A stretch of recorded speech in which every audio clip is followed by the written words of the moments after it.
কালকে রাত্রের ঘটনা বলার জন্য। কালকে রাত্রের আমি আসতাম না, হঠাৎ আমার কাছে খবর গেল যে আমার বাড়িতে গোলাগুলি হচ্ছে, ভাঙচুর হচ্ছে, চেয়ার টেবিল সব ভেঙে ফেলছে, বঙ্গবন্ধুর বড় বড় ব্যানার টানা যা ছিল সব ছুঁয়ে নিয়ে গেছে। আরও তারা গোলাগুলি করছে, তবে তাদের সংখ্যা ছিল প্রায় 20-25 জন। এরা যখন চলে গেছে তখন আমি এসে পৌঁছাই, কিন্তু গভীর রাত হওয়াতে আমি কাউকে টেলিফোনেও বলার সুযোগ পাচ্ছিলাম না। আমি পথে পথে, তবু আমি ওসিকে পেলাম, ওসিকে জানালাম, তারপরে সিউরা যিনি চিটং থাকেন ওনাকে জানালাম, আরেকজন ডিবি ওসি ডিবিকে জানালাম যে এই ধরনের ঘটনা আমার ওখানে ঘটছে। তো তারা কিছু কিছু তৎপরতা করছে, ডিবিও এসছে, থানা পুলিশও এসছে, র্যাবও এসছিল, এরপরে আমিও এসে পৌঁছেছি। কিন্তু সম্পূর্ণ উস্কানিমূলক কোনো ঘটনা এখানে নাই। আমরা শোক দিবস পালন করার জন্য মুজিব উদ্যানকে সাজাচ্ছিলাম, মুজিব উদ্যানকে তৈরি করছিলাম। এটা কেন তাদের সহ্য হলো না, কেন তারা এখানে হামলা দিল, কেন তারা এরকম একটা সন্ত্রাস সৃষ্টি করছে সেটা আমি জানি। তবে মূল ঘটনা গতকাল ঘটেছে সেটা। আজকে বিকেলে আবার একদল সন্ত্রাসীর বোধহয় নেতৃত্বে বেশ কিছু, ওই কালকে কম ছিল 20-25 জন, কিন্তু আজকে প্রায় শখানেক বা তারও বেশি লোক কয়েকটি ইউনিয়নের চেয়ারম্যানের নেতৃত্বে হঠাৎ করে হামলা চালায়। হঠাৎ করে তারা ভিতরে ইটপাটকে নিক্ষেপ করতে থাকে, হঠাৎ করে একটা বিকট শব্দে একটা বিশাল আতঙ্কের সৃষ্টি করে। এ সময় ইতিমধ্যে মানুষ জেনে গেছে আমি ফেনী পৌঁছে গেছি।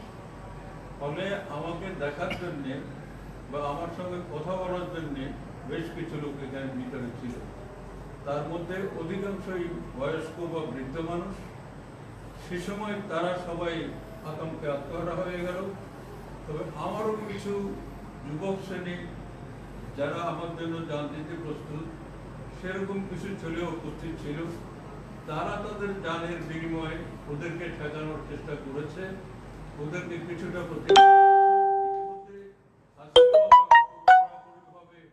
র্যাব এসে তাদের কার্যক্রম চালিয়েছে, ডিবিও এসেছে, থানা পুলিশে এসেছে, ফলে নিয়ন্ত্রণ হয়েছে। দেখো, একটা দুর্ভাগ্যের বিষয়, তাদের প্রোগ্রাম ছিল, বলা ছিল কারণ সিনেমার, সেখানে তারা বাঙালি ভোজ করবে, সেজন্য প্যান্ডেলটা করছে। এখন শিশু পার্কে তাদের কোনো প্রোগ্রাম, কিন্তু শিশু পার্কে তোমরা দেখতেই পাচ্ছ আমি অসুস্থ। শিশু পার্কে তারা বিকট শব্দে মাইক বাজিয়ে, আমি যাতে বুঝের আসলে কালকে রাত্রেও আর যেতে পারিনি, এই জন্যে সারাক্ষণ তো গাড়িতে থাকতে হয়েছে, এরপরে এসে আর ঘুম হয় নাই। কারণ এরকম একটা ট্রান্স মুহূর্তে সাধারণত মানুষের ঘুম আসে না। এরপরে দিনে চেষ্টা করতেছিলাম, ঘুমের ওষুধ খেয়েও ঘুম হচ্ছে না, তারপরে তো বিকট শব্দে মাইক, তাও পুলিশকে বলার পরে একটা পর্যায়ে বেশ কয়েক ঘন্টা বন্ধ ছিল। কিন্তু পরবর্তীকালে বন্ধ থাকলেও এই তো তোমাদের সামনে, এটা তোমরাই থাকো, আমি তো অনুগত ছিলাম তোমাদের সামনে কি করে আর সাক্ষাৎকার দেব, যেহেতু তাদের বিকট শব্দের মাইকের সঙ্গে তো কোনো কথা শোনা যাবে। যাই হোক, আল্লাহ রহমত, কি জন্য জানি তোমরাও এসেছ এই মুহূর্তে, তারাও তাদের মাইকটা বন্ধ করেছে। মোটামুটি সংক্ষেপে কথা এটা। আমি একটু জানতে চাচ্ছি, আমি তোমাদের কাছে একটু প্রশ্ন করি বা তোমাদেরকে জানাই যে আমি প্রায় বলা যায় 20 বছর পরে এটা আমি গত ঈদের দিন ঘোষণা দিয়েছি, তোমাদের কেউ কেউ উপস্থিত ছিলাম, যে আমি 15 তারিখে যখন আসবো শোক দিবসে 2-1 দিন থাকবো, আপনাদের চাহিদা আমি থাকি, 2-1 দিন থাকবো। তখন মানুষ খুশি হয়েছে এবং সেই ঘোষণা অনুযায়ী আমি 15 তারিখে, কিন্তু তার আগের দিনই এরকম একটা ধরনের সন্ত্রাসী কর্মকাণ্ডের মুখে আমাকে চলে আসতে হয়েছে। এটাকে নিয়ন্ত্রণ করা আর ঢাকায় বসে নিয়ন্ত্রণ করার মধ্যে কিছুটা পার্থক্য আছে। আমি মনে করলাম আমি তো বুড়ো হয়ে গেছি, আমার বয়সে প্রায় কেউ নাই এখন, মানে 90 বছরের লোকও আছে, 100 বছরের আছে, কিন্তু কেন জানি না আমি আমার বন্ধু বান্ধবদের মধ্যে যারা আমার বয়সের তারা নাই। তাছাড়া আমার মতো বয়সের লোকদের করোনা আক্রান্ত হওয়ার সম্ভাবনা থাকে, সেই হিসেবে আমি সমাগমে করা বা আসা মানে একটা মরণ কূপে ঝাঁপ দেয়া। তবু মনে করলাম এখন আর মরণকে ভয় করে লাভ নাই, বয়সও হয়ে গেছে, মরে গেলে দুঃখ নাই, সেজন্য ঝুঁকি নিয়ে এসেছি।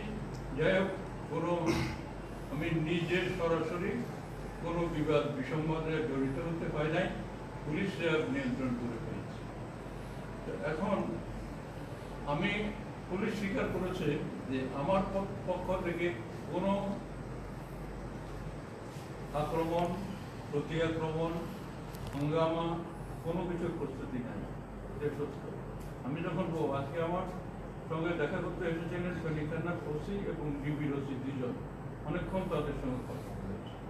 তাদের কথাবার্তায় তারা মুক্তিযোদ্ধাদের প্রতি সংবেদনশীল, যে আপনি আজকে উপদেষ্টা, আমরা আজকে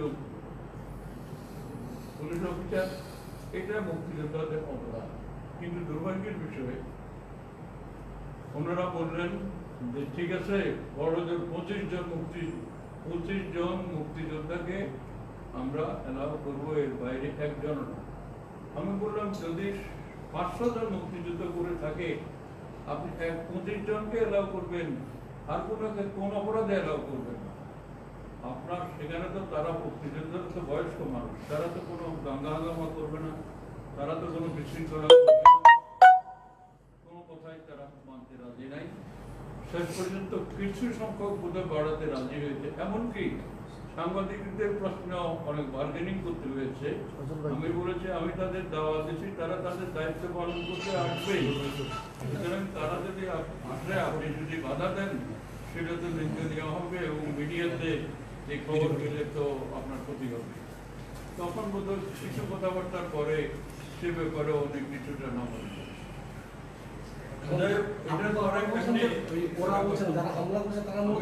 আমি একটা কথা বলি, অনেক নেতাই বড় বড় নেতা সাংবাদিক সম্মেলনকে ভয় পায়।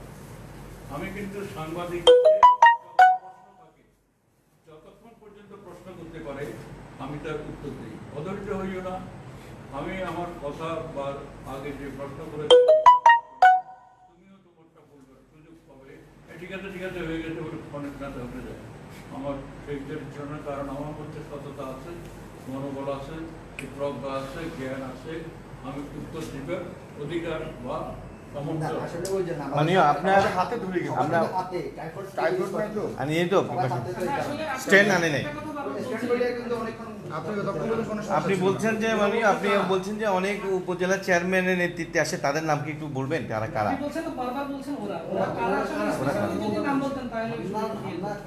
কারা হামলা করছে মূলত? তবে চেয়ারম্যানদের নেতৃত্বের হামলাটা আজকের দিনে যেহেতু এটা দেখা গেছে, একটা ছিল আনন্দপুরের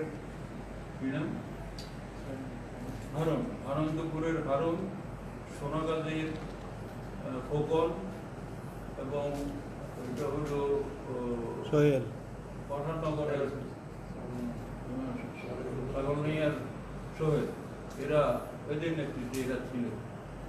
আরো কিছু ছিল, আর এমনি মিস্টার তো ছিলই, মিস্টার এবং শরীফ, আর একটা হলো রাম বিরিঞ্চির একটা ছেলে বিএনপি থেকে এসে হঠাৎ করে অতিরিক্ত সন্ত্রাস শুরু করেছে। সেই ছেলেটার নাম কালাম, বিরিঞ্চির কালাম। আজকের বিকেলেরটার কোনো নাম বলতে পারবো, কিন্তু কালকে রাত্রেটা যেহেতু সেই সময় ঘটনার সময়কালে তো আমি উপস্থিত ছিলামই নিয়ে, তবে যাদের নাম সংগ্রহ করার চেষ্টা করেছি তারা বলছিল যে এদের মুখে মুখোশ ছিল প্রায় সবারই, তবে দু একজনের মুখোশ না থাকলেও তারা চিনতে পারে না। তো আজকেও তারা আমাদের লোকজন দ্বারাও খানিকটা প্রতিহত হয়েছে। তবে এখানে বড় ধরনের রক্তারক্তি হওয়া থেকে আমাদেরকে বাঁচিয়েছে র্যাব, পুলিশ। এখন আমার প্রশ্ন হচ্ছে, আমার অপরাধটা কি? আমি 20টা বছর পরে এবং নেতারাও আমাকে বিভিন্ন সময় যখন বলে আমি একটু ফেনে যাবো, অনুমতি দেন। কিসের অনুমতি? সেদিন এই গতকালই ওবায়দুল কাদের সাহেবও বলছে যে আরে কি আপনি অনুমতি চান? আপনার বাড়িতে আপনি যাবেন, অনুমতি কিসের? আমার বাড়িতে আমি যাবো, অনুমতি কিসের? প্রতিপক্ষ আছে, আপনাদের জানিয়ে গেলে অন্তত একটা সাক্ষী দিতে পারবো যে ওনাকে জানিয়ে গেছি। আচ্ছা ঠিক আছে, আমাকে জানিয়ে গেছেন, জানলাম। তবে আমি মনে করি এটার কোনো প্রয়োজন নেই। আচ্ছা, আপনি তো আজকে যে ঘটনাগুলো ঘটলো এটার প্রেক্ষিতে আপনি কি আইনি কোনো পদক্ষেপ গ্রহণ করেছেন? হ্যাঁ, আমাকে পুলিশের পক্ষ থেকে অবশ্য বলেছে অতি দ্রুত মামলা দায়ের করেন, তারপরেই আমাদের পক্ষে অ্যাকশনে যাওয়ার সুবিধা হবে। সেই জন্য ইতিমধ্যে আমার মামলা দায়ের করা প্রায় প্রস্তুত হয়ে গেছে এবং সেই মামলা আশা করি তোমরা যদি সময় দাও তাহলে তোমাদের সঙ্গে কথা বলার শেষে আমি সর্বোচ্চ আধা ঘন্টার মধ্যেই মামলা দায়ের করে ফেলব। এই মামলা কাকে নাম উল্লেখ করছেন প্রধান করে একটু কাইন্ডলি যদি জানান। যাদের নাম বলেছে এখন আগামীকালকে প্রেস কনফারেন্স আপনি সাংবাদিকদের সাথে কথা বলার ব্যাপারে বলেছেন, দাওয়াত দিয়েছেন বলেছেন। আমার জানা মতে আমাদের এখানে এখনো বিষয়টা জানে না। আমরা কেউই আসলে দাওয়াত পাইনি এখন। আমি আমার লাইভ প্রোগ্রামে দেখি 1 লাখ 1.5 লাখ ভিউয়ার হয়। তোমরা লাইভ প্রোগ্রাম যদি না শোনো তো কিছু করার নাই। তবে আমার লাইভ প্রোগ্রাম এটা আমার প্রচারের এবং আমার বিভিন্ন কিছু জানান দেওয়ার মূল হাতিয়ার। সেখানে আমি 2 দিনই, গতকালও বলেছি, তার আগের থেকে বলেছি। যদিও গতকাল আমি শুধু একটা অনুযোগ আমিও করেছি যে কিছু কিছু সাংবাদিক বলেছে উনি নিজেও সাংবাদিক, উনি আসবেন, আমাদেরকে দাওয়াত দেন না। এটা কি আমি দুঃখিত, তোমাদের দাওয়াত দিলাম আন্তরিকভাবে, আসবে। তবে কালকেই এটা বলেছে, পরশুদিন বলি নাই যে তোমরাও তো তোমাদের কোনো পত্রিকা অফিসে ওই যে আমাদের যখন জেটার নেতা সেখানে কিংবা প্রেস ক্লাবে আমাকে একটা দাওয়াত দিয়ে বললেন না যে আমাদের এখানে আসে না, কথা তোমরা চলে দাওয়াত দেওয়া। যাই হোক, দাওয়াত তোমরা দেওয়া বা না দেওয়া সন্ধ্যার এই ঘটনায় কি আপনার কোনো নেতা কর্মী কি আহত হয়েছেন? আর কতজন আহত বলতে একটা তারা এমন ভাবে গুলি করেছিল কালকে রাত্রে, তার ঠোসা ঠোসা নমুনা কিন্তু পুলিশ নিয়ে গেছে, র্যাবও কিছু কিছু পেয়েছে, নিয়েছে। টার্গেট করে গুলিও করেছিল, কিন্তু গুলি বোধহয় তাদের টেনশনের মধ্যে তারা গুলিটা টার্গেট ঠিক মতো করতে পারে না, ফলে গুলিতে বোধহয় কেউ। আগামীকাল আপনার কর্মসূচিটা একটু যদি শিডিউলটা বলেন। আমার পুরোপুরি আগাগোড়াই কর্মসূচি ছিল মূলত মুক্তিযোদ্ধাদের সঙ্গে আলোচনা সভা বিকেল 4টা এবং সাংবাদিকদের সঙ্গে একটা সাংবাদিক সম্মেলন। এটা যদি ভিড়ভাট্টার মধ্যে কোনো কারণে না পারি তা কিন্তু আমি চেষ্টা করব সেই যেমন এখন যে কক্ষে এলাম এরকম আলাদা কক্ষে গিয়ে আমি সাংবাদিকদের সঙ্গে যদি শরীরও ঠিক থাকে কথা বলবো। এটা আমি বারবার বলছি 4টায়, সময়টা 4টায়। শরীরটাও খারাপ, শরীর খারাপের মধ্যে কালকে সারাদিন ঢাকাতে ব্যস্ত ছিলাম। একটা পরবর্তী গাড়িতে বিশাল লম্বা জার্নি ধকল, এর মধ্যে তো আমার আপনার সফর কি দীর্ঘায়িত হবে? কালকের পরে কি আপনি এখানে স্টে করবেন? দীর্ঘায়িত করতে নিজেও চাই না, পুলিশের পক্ষ পুলিশও চায়। যেমন আজকে ওসি সাহেব যে এলো, ডিপিওসি এবং আমাদের ফেনীতারা ওসি, তারা এই সম্পর্কে কিছু না বললেও আর একটু উপর থেকে বলেছে যে কালকের অনুষ্ঠান শেষেই আপনি চলে যান। আমি বলেছি আমি তো আগেই ঘোষণা দিয়েছি আমি দুটোর থাকবো। এমনকি আমি হোম মিনিস্টারকে যে চিঠি দিয়েছি সেই চিঠি যে আমি পরিষ্কার বলেছি যে আমি 2টা দিন 2টা রাত ফেরিতে কাটাবো, তারপর আবার ফিরে আসবো এবং এভাবে আজকে দিনে আসা যাওয়া শুরু হবে, এটাও আমি বলেছি। কিন্তু আপনি তো দীর্ঘদিন ফেনীর বাইরে ছিলেন, এখন আসার বিষয়টা কি, বিশেষ কোনো উদ্দেশ্য আছে? উদ্দেশ্য আমার বাড়িতে আমি আর উদ্দেশ্য না দীর্ঘদিন ছিলেন না তাই দীর্ঘদিন ছিলাম না, আসতে পারে নাই, আমার বিরুদ্ধে মামলা দিয়েছিল বিএনপি, আমাকে পেলে এই যে ইস্যু এখন এখানে আবার নতুন করে টুকটাক ব্যবস্থা করছে, কিছুই তো ছিল না, সব নিয়ে গেছিল। বিএনপি এক সালে ক্ষমতা আসার পরে এদেশে কিরকম অত্যাচার নির্যাতন হয়েছে তোমরা জানো, সেই নির্যাতনের মুখে যান বাঁচানোর জন্য আত্মগোপনে গিয়েছিল। তুমি কোন এই, কিছু বন্ধ করো। বন্ধ করো, সব বন্ধ করো। মিলিয়ে সব মিলিয়ে আপনার কাছে আমরা তো আগে কথা বলছিলাম। আমাদের শেষ প্রশ্নটা আপনাকে সেটা হলো আমরা আরো দরকার না, অসুবিধা নাই, আপনাকে এই মুহূর্তে নিরাপত্তা ভুগতেছেন কিনা একেবারেই না তো। এই বিষয়ে কি এটা কি করে তুমি আমার লাইফ শোনো না, বুঝলাম। আমি বারবার বলেছি যে এই মুহূর্তে এখন আমার মৃত্যুতে কোনো ভয় নাই, সবথেকে যত হামলা তারা করো, পুলিশ নিরাপত্তা দিক না দিক, মরদের মরে যাবো। বঙ্গবন্ধু যা জীবন দিয়েছে, আমাদের একরাম জীবন দিয়েছে, আরো কত ছেলে। আমরা তো আমি সেদিনের লাইভে বলেছিলাম বাংলাদেশের 10টা জেলার উদাহরণ দিয়ে বলেছিলাম যে নারায়ণগঞ্জেও আছে গন্ডগোল, আইবির সঙ্গে শামীম ওসমানের, কুমিল্লাতেও আছে আফজল খানের সঙ্গে বাহারের, চিটাগাংয়েও আছে নাসিরের সঙ্গে মহিউদ্দিন চৌধুরীর গ্রুপের।